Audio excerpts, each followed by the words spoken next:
C'est la première fois qu'on rassemble autant de hautes personnalités extrêmement intéressantes, chacun dans leur domaine, sur le site.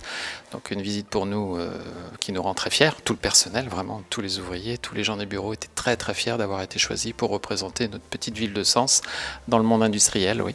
L'intérêt, c'est de faire un petit peu le passage entre une entreprise industrielle qui ne correspondait pas à leur thème de la journée entre une économie et sociale, mais comme nous avons la chance d'avoir des actions sociales ou citoyennes un petit peu particulières, donc c'était un peu pour faire une passerelle et montrer que même le monde industriel pouvait participer à la vie citoyenne et surtout favoriser et récompenser son personnel quand il travaille bien, ce qui est le cas.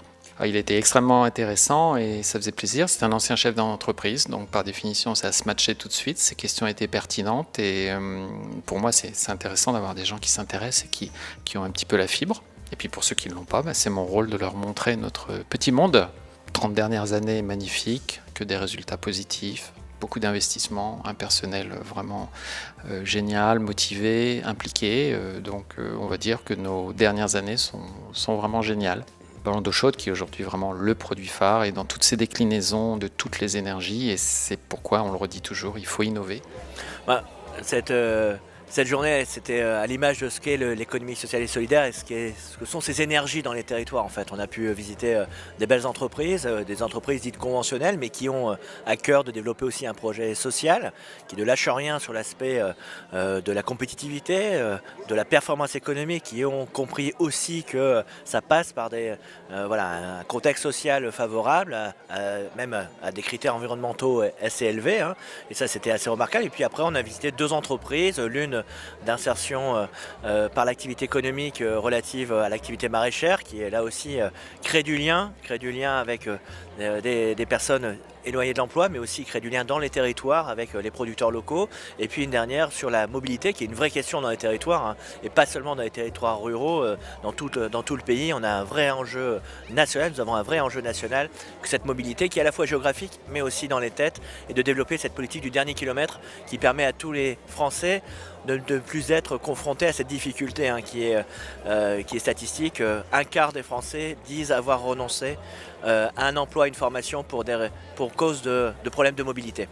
D'abord, leur dire que ce gouvernement, et dernièrement, il y a 48 heures, nous étions la moitié du gouvernement mobilisé autour de cette économie sociale et solidaire. Jamais 10 ministres n'avaient été présents pour soutenir des projets de l'économie sociale et solidaire. Donc leur dire que nous y sommes et nous sommes très mobilisés sur ce sujet. Vraiment, je remercie Christophe Itier de sa venue sur le territoire. Je l'avais demandé depuis un certain temps avec Dominique, donc la présidente des maires ruraux et maires de Rozoy.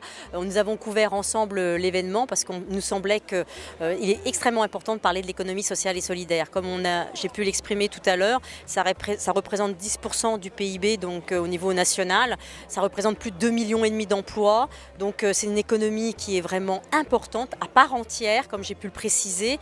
Et à ce titre-là, je pense que les élus, les chefs d'entreprise, tout le monde est venu nous écouter pour évoquer cette économie qui est extrêmement importante et pour lesquelles on a tendance à l'oublier. Parce qu'on a l'impression que c'est que de l'insertion, que c'est que des choses comme ça. Mais non, c'est aussi beaucoup plus que de l'insertion, c'est beaucoup plus que de remettre des gens dans le monde du travail. C'est aussi une économie complètement à part entière. Et cet événement qui se fait aussi à Rozoy qui va fêter d'ailleurs ses 10 ans d'indépendance, entre guillemets. Demain, on va refaire en même temps la fête ici parce que ça va être un événement important. Un moment très important en tant que maire de Rozoy, mais aussi en tant que président des maires ruraux de Lyon, puisque ce qui se passe aujourd'hui et ce qu'on est capable de faire dans les petites communes, c'est important de le dire, important de le faire savoir.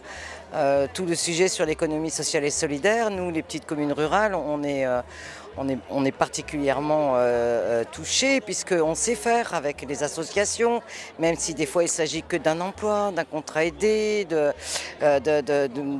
du social, du culturel, du sportif.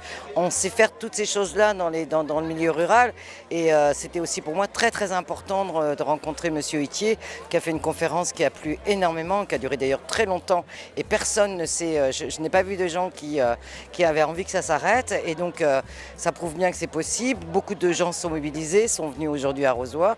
Bien sûr c'est important pour le village, mais c'est important pour tous les villages ruraux de Lyon et d'ailleurs.